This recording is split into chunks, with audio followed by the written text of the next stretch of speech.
ಹೇಳಿ ದಾಕ್ಷಾಯಿಣಿ ಅತ್ತೆನ ಪ್ರತಿಮೆ ರೂಪದಿಂದ ಆಚೆ ಹೇಗೆ ತರೋದು ಅನ್ನೋ ರಹಸ್ಯ ಇದರಲ್ಲಿದೆ. ಎಲ್ಲಿದೆ? ಹುಡುಕ್ಬೇಕು ದುರ್ಗಾ. ಇದರಲ್ಲಿ ಅಮ್ಮ ಏನು ಬರ್ತಿದ್ದಾರೆ ಅಂತ ಓದಿದ್ರೆ ನಮಗೆ ಗೊತ್ತಾಗುತ್ತೆ.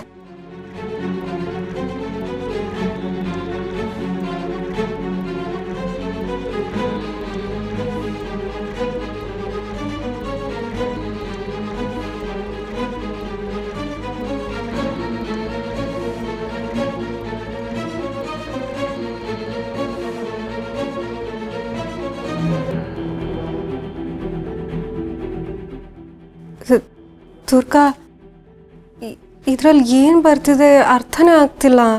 ಅಕ್ಕ ಕೊಡಿಲಿ, ನಾನು ನೋಡ್ತೀನಿ.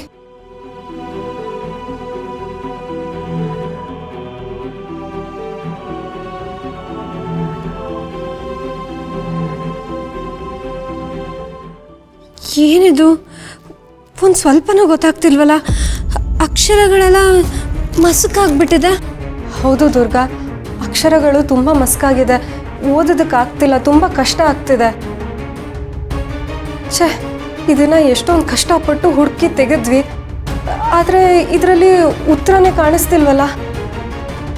ಇದರಲ್ಲಿ ದಾರಿ ಸಿಗತ್ತೆ ಅಂತ ಅಪ್ಪ ಹೇಳಿದ್ರು, ಆದರೆ ಇದನ್ನು ಓದೋದಕ್ಕೆ ಆಗ್ತಿಲ್ವಲ್ಲ. ದಾಕ್ಷಾಯಿಣಿ ಅತ್ತೆನ ಮತ್ತೆ ಮನುಷ್ಯ ರೂಪಕ್ಕೆ ಹೇಗೆ ತರೋದು? ನಮಗೆ ದಾರಿ ಎಲ್ಲಿ ಸಿಗತ್ತೆ? ನಮಗೆ ಉತ್ತರ ಎಲ್ಲಿ ಸಿಗತ್ತೆ? ನೀನು ಬೇಜಾರಾಗಬೇಡ ಅಕ್ಕ, ಏನಾದರೂ ಒಂದು ದಾರಿ ಸಿಗುತ್ತೆ.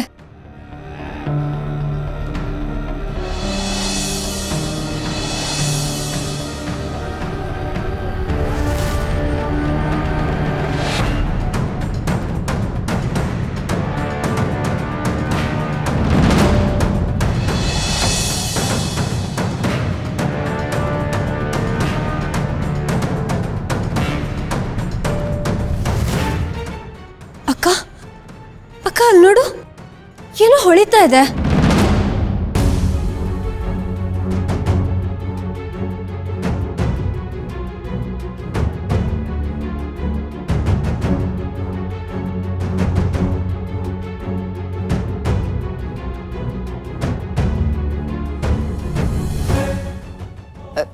ದುರ್ಗಾ, ಅಲ್ಲಿ ನೋಡು, ಯಾವುದೋ ಹಳೆ ಕಾಲದ ದೇವಸ್ಥಾನ ಚಿತ್ರ ಇದೆ. ಅಕ್ಕ, ಇಲ್ಲಿ ಬರ್ತಿರೋದನ್ನ ಓದು. ಶಿಲೆಯಾಗಿರೋ ಜೀವವನ್ನ ಮತ್ತೆ ಮನುಷ್ಯನಾಗಿ ಮಾಡಬೇಕಂದ್ರೆ ಶಿಲಾಡಮರು ಧ್ವನಿಸಬೇಕು.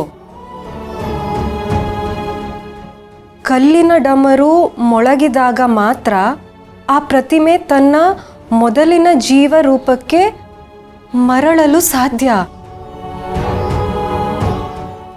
ಶಿಲಾ ಡಮರು, ಕಲ್ಲಿನ ಡಮರುವಿಂದ ಶಬ್ದ ಮಾಡೋದಕ್ಕೆ ಹೇಗೆ ಸಾಧ್ಯ ಅಕ್ಕ?